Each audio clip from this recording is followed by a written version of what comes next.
dan siap untuk belajar ya. Hari ini kita akan belajar bersama-sama untuk mata pelajaran tematik kelas 5. Kita akan belajar di tema 5 ekosistem, subtema 1 komponen ekosistem, dan pembelajaran yang ketiga.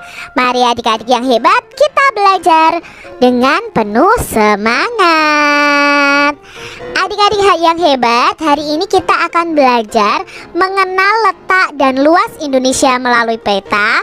Lalu kita akan belajar juga menggambar peta, lalu membuat ringkasan informasi penting, dan kita juga akan belajar tentang peristiwa Sumpah Pemuda. Adik-adik perhatikan gambar berikut ini. Ini adalah gambar dari Raja Ampat dan Gunung Bromo. Amatilah gambar pemandangan alam berikut ini. Pernahkah adik-adik mengunjungi kedua tempat tersebut? Kalau Kak Citra belum pernah ya adik-adik ya, belum pernah ke Raja Ampat maupun ke Gunung Bromo. Kepulauan Raja Ampat itu terletak di Papua Barat dan Gunung Bromo ini terletak di Jawa Timur. Keduanya ini merupakan tempat yang banyak dikunjungi oleh wisatawan karena menyajikan keindahan alam yang memesona. Nah, adik-adik yang hebat, negara Indonesia itu memiliki banyak pemandangan alam yang sangat indah. Salah satunya adalah keindahan pemandangan laut. Terdapat banyak sekali nih pantai yang indah dan pemandangan bawah laut yang mengagumkan karena negara kita ini merupakan negara kepulauan. Tahukah kamu apa yang dimaksud dengan negara kepulauan? Mari kita baca bacaan berikut ini. Mengenal letak geografis Indonesia. Letak geografis merupakan letak suatu daerah atau negara dilihat dari kenyataan di permukaan bumi. Letak geografis sebuah daerah atau negara itu dibatasi oleh letak geografis daerah atau negara lain yang berbatasan. Nah, Indonesia ini terletak antara dua benua, yaitu benua Asia. Jadi benua Asia itu di atas sini ya. Ini adalah negara-negara Asia. Lalu ada benua Australia yang terletak di bawahnya. Demikian juga Indonesia itu terletak di antara dua samudra yang sangat besar ya. Ini laut yang sangat luas sekali, yaitu Samudra Pasifik dan Samudra Hindia. Nah, Indonesia ini juga berbatasan langsung dengan beberapa negara.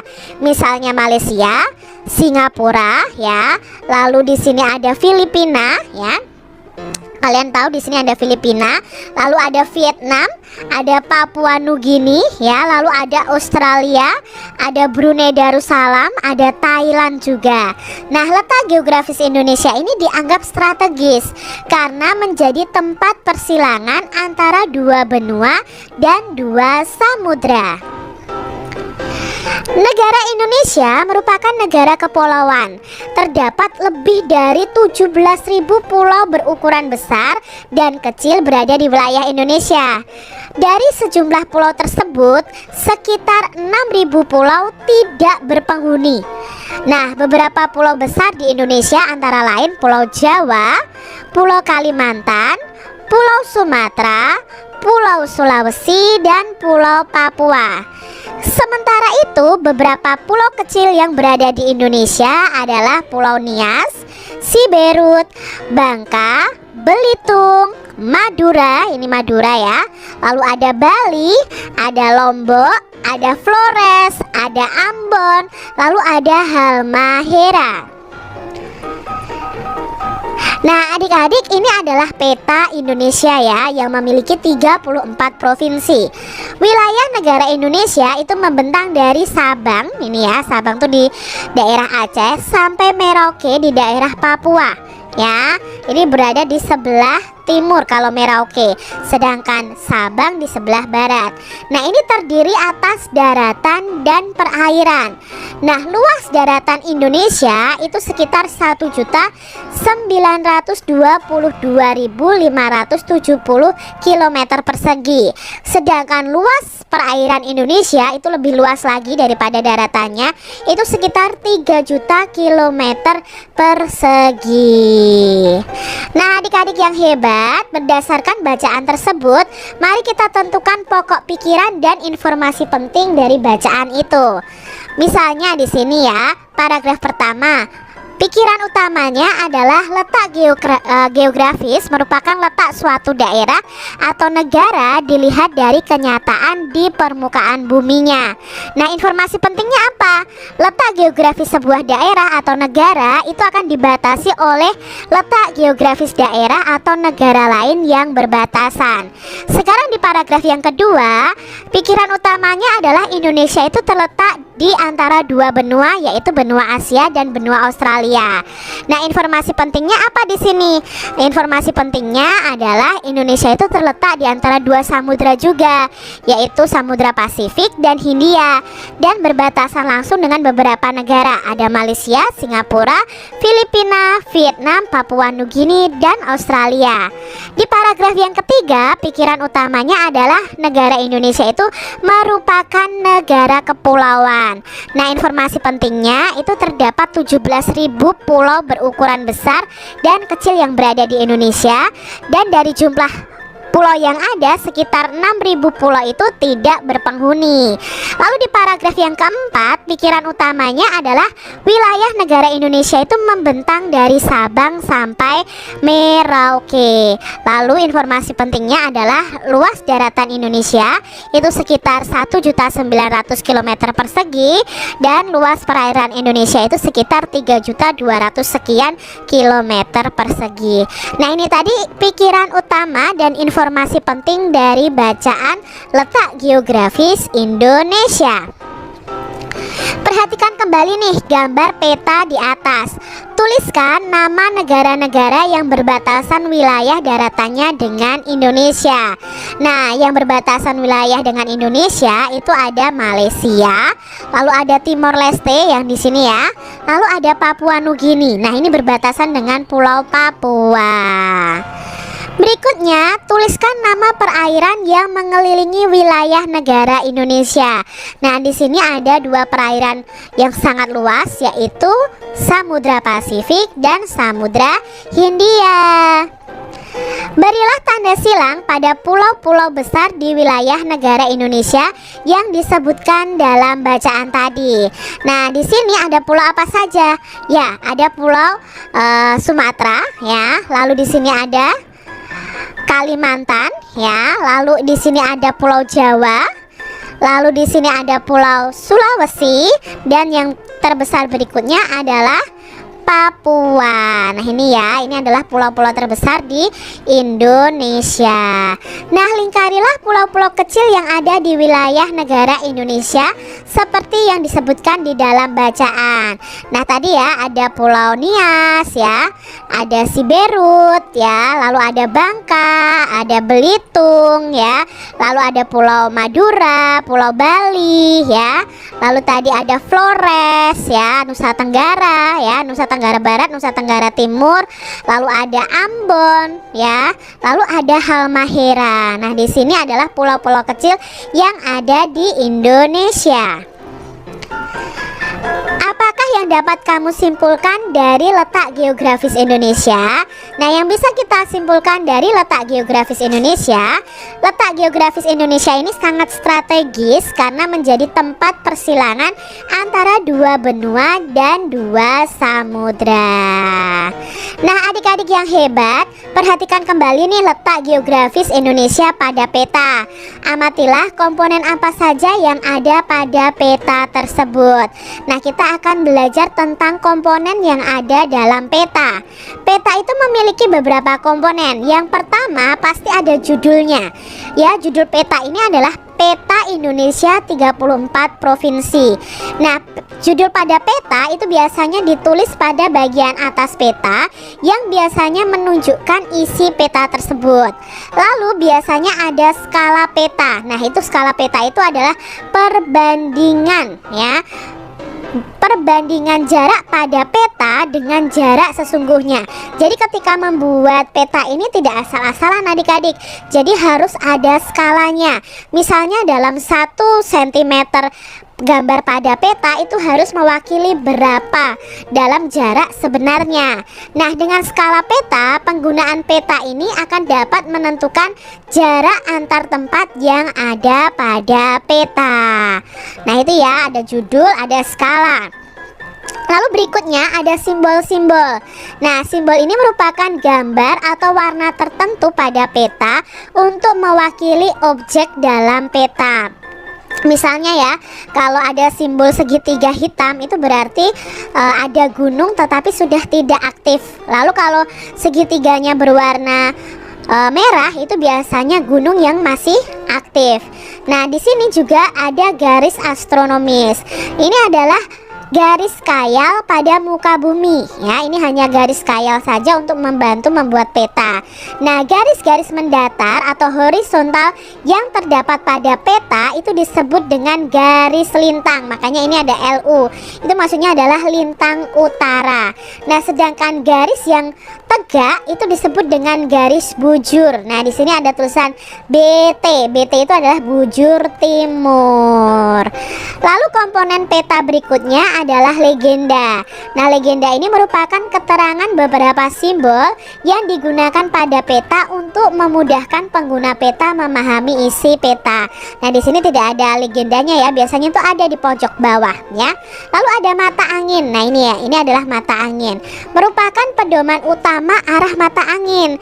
Mata angin yang mengarah ke atas itu menunjukkan arah utara. Nah, itu tadi komponen-komponen pada peta. Kali ini adik-adik coba menggambar sebuah peta geografis Indonesia secara sederhana. Nah, kalian bisa menggambar peta yang memiliki skala yang sama dengan peta aslinya. Nah, untuk itu kalian memerlukan buku atlas, kertas gambar ukuran A4, penggaris, pensil, dan pensil warna. Nah, lalu ikuti tahap-tahap berikut ini ya. Yang pertama, cara menggambar peta itu dilakukan dengan mencontoh peta asli. Nah, pada peta asli dibuat garis-garis bantu, tegak, dan mendatar yang berjajar.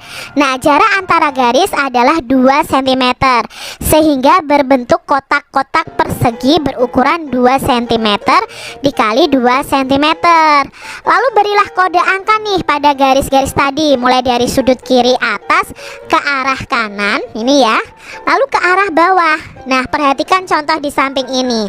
Nah, ini adalah contohnya membuat peta Pulau Jawa Tengah. Berikutnya, siapkan kertas gambar yang akan digunakan untuk menggambar peta. Nah, buatlah garis bantu tegak dan mendatar menggunakan pensil dan penggaris. Nah, ukuran garis tegak dan mendatar ini sama dengan ukuran garis tegak dan mendatar pada peta asli sebelumnya. Lalu beri kode nih angka ya, dan garis-garis tadi dengan cara yang sama pada peta aslinya. Lalu kalian bisa mulai menggambar peta di atas dengan contoh peta aslinya yang telah diberi garis bantu tadi. Amati gambar pada peta asli dan letakkan sesuai kode yang telah kalian buat.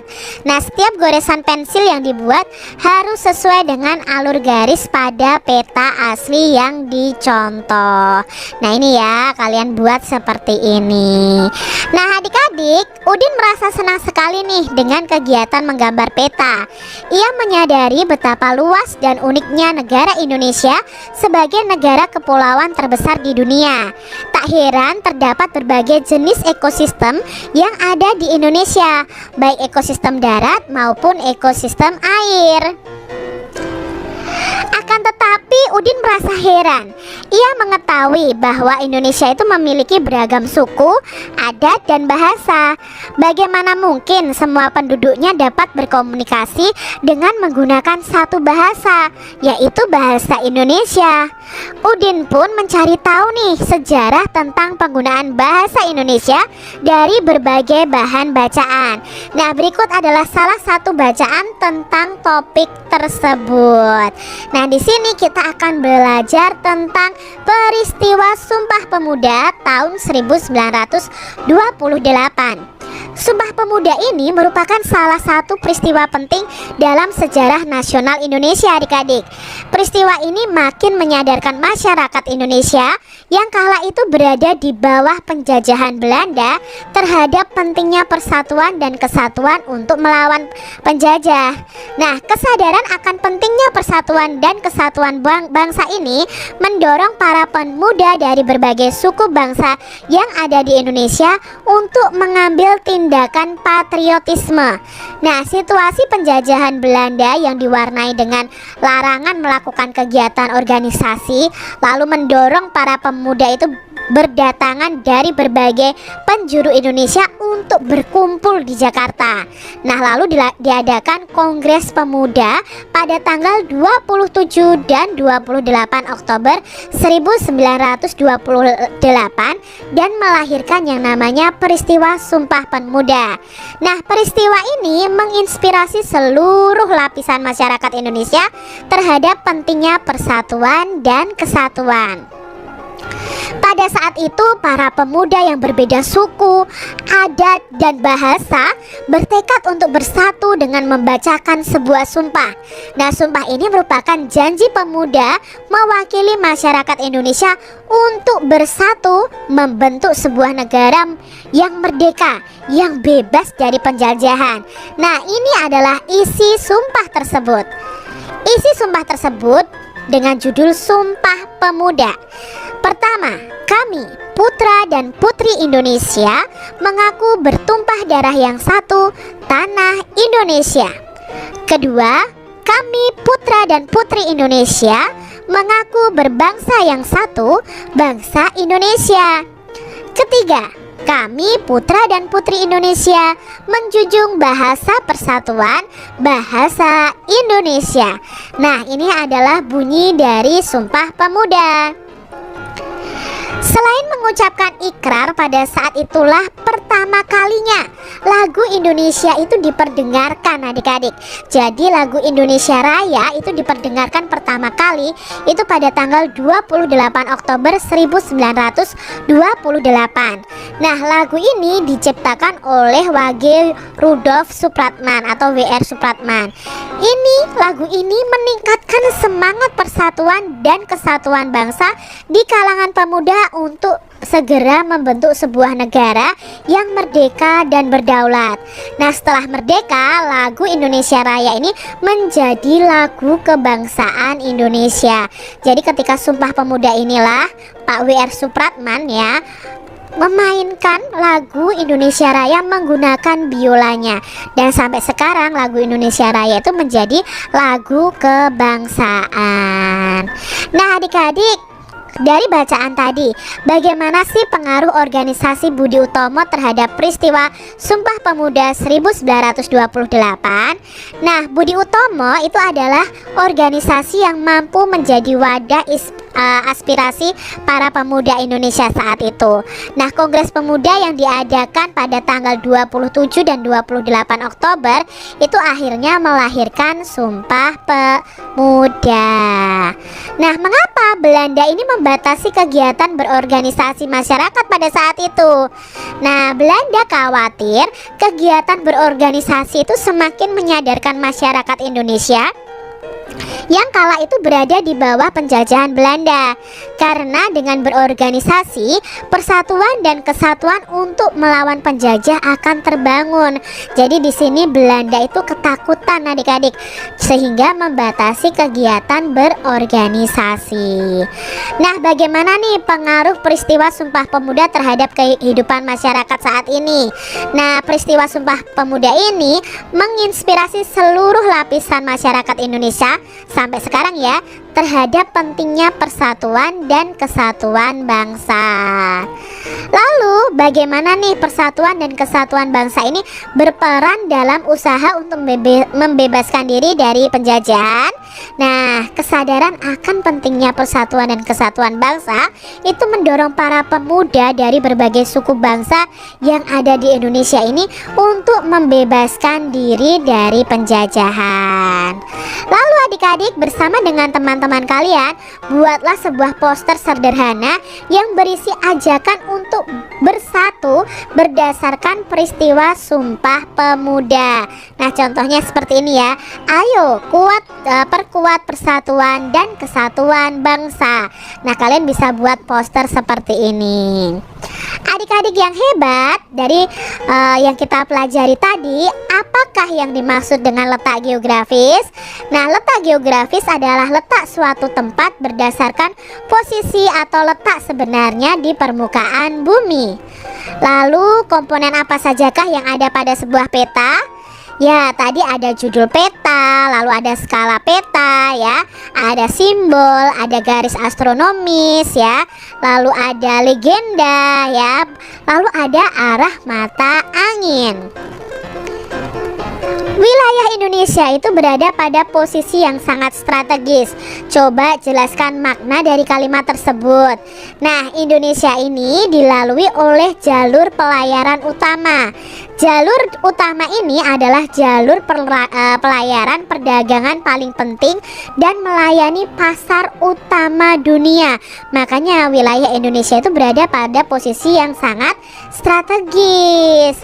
Nah, bagaimana peristiwa Sumpah Pemuda bisa meningkatkan semangat persatuan dan kesatuan bangsa? Nah, di sini peristiwa Sumpah Pemuda itu sangat meningkatkan semangat persatuan dan kesatuan bangsa ya. Hal ini sangat diperlukan supaya apa? Menjaga keutuhan bangsa kita untuk merdeka. Nah, demikian tadi adik-adik pembahasan kita di tema 5 subtema 1 pembelajaran yang ketiga. Semoga video pembelajaran ini bermanfaat ya untuk adik-adik semuanya. Dan sekian dan terima kasih.